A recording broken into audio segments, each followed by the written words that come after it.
Madhya Pradesh high court की Indore bench का आज 15 मई 2026 को धार की ऐतिहासिक भोजशाला पर ऐतिहासिक निर्णय आया है। भोजशाला के ऊपर ऐतिहासिक निर्णय क्या है उसे आज पूरा समझना चाहिए। केवल एक पॉइंट की भोजशाला हिंदुओं को सौंप दी गई है, ये उस पूरे निर्णय का एक कंक्लूजन है। उसके साथ 5-6 पॉइंट और महत्वपूर्ण है, उन्हें भी समझना चाहिए। उससे पहले ये समझिए कि भोजशाला का ये पिछले 4 महीनों में प्रकरण कैसे बढ़ता गया। तो इस वर्ष 23 जनवरी को वसंत पंचमी थी। वसंत पंचमी चूंकि शुक्रवार को आई तो भोजशाला में संवेदनशील माहौल बन गया, क्योंकि शुक्रवार को नमाज के लिए मुस्लिमों को इसी भोजशाला में जगह दी गई है। लेकिन वसंत पंचमी हिंदुओं का त्योहार है तो उन्होंने कहा कि हमें अखंड पूजा का अधिकार मिलना चाहिए।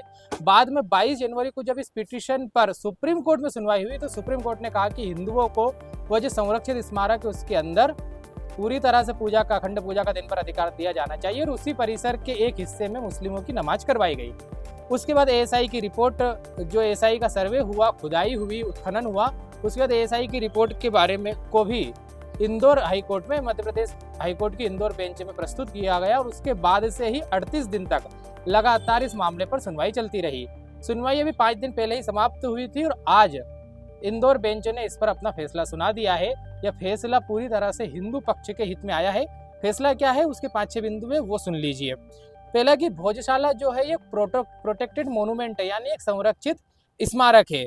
ये भोजशाला जो है इसमें एएसआई के सर्वे के माध्यम से, अन्य जो इसका पूरा इतिहास है उससे जब सुना, तर्कों के माध्यम से हिंदू पक्ष की ओर से विष्णु शंकर जैन ने जो अपने पक्ष रखे या अन्य पिटिशनर्स अपने पक्ष रखे उससे, और एएसआई की रिपोर्ट जो इसमें सबसे पहला पुख्ता तथ्य, उसमें ये पता चला कि यह जो जगह है ये वाग्देवी का मंदिर ही थी और उससे भी आगे ये सेंटर ऑफ लर्निंग था, मतलब किसी शिक्षा का केंद्र कभी ये भोजशाला रही होगी।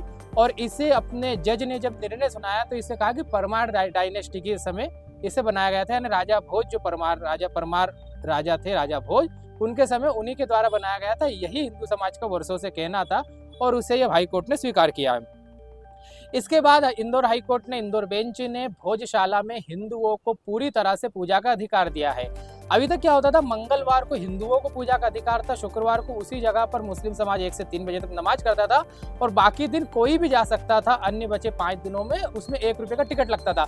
लेकिन अब 7 दिन हिंदू निर्विरोध रूप से यहाँ पर जा सकेंगे और पूजा कर सकेंगे। मुस्लिम समुदाय ने कहा था कि हमें जैसी हम नमाज अदा कर रहे हैं वैसी हमें नमाज अदा करने दी जाए, लेकिन हाईकोर्ट ने इस अपील को पूरी तरह से खारिज कर दिया है।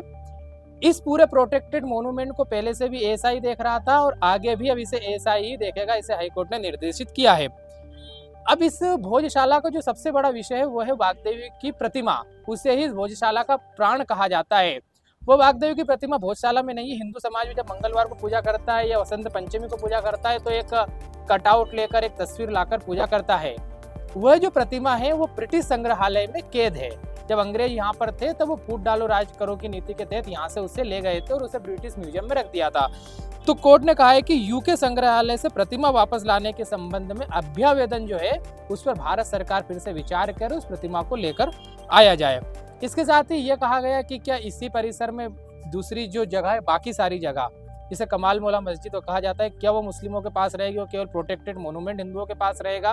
तो ऐसा नहीं, जो पूरी जगह है वो अब हिंदुओं के पास ही रहेगा। और मुस्लिम मस्जिद चाहते हैं तो वो यहाँ के अपने स्थानीय कलेक्टर को आवेदन कर सकते हैं और अगर कलेक्टर उनकी इस अपील को मानते हैं तो वो यहाँ पर वो धार में किसी अन्य स्थान पर उनको मस्जिद के लिए जगह दी जा सकती है। लेकिन इस स्थान पर आज से ये सिद्ध हो गया है, इंदौर बेंच ने ये कह दिया मध्य प्रदेश हाईकोर्ट ने, कि इस जगह पर तो अधिकार केवल हिंदुओं का ही रहेगा। इसके बाद से धार में ही नहीं पूरे देश में हिंदुओं में उत्साह का माहौल है।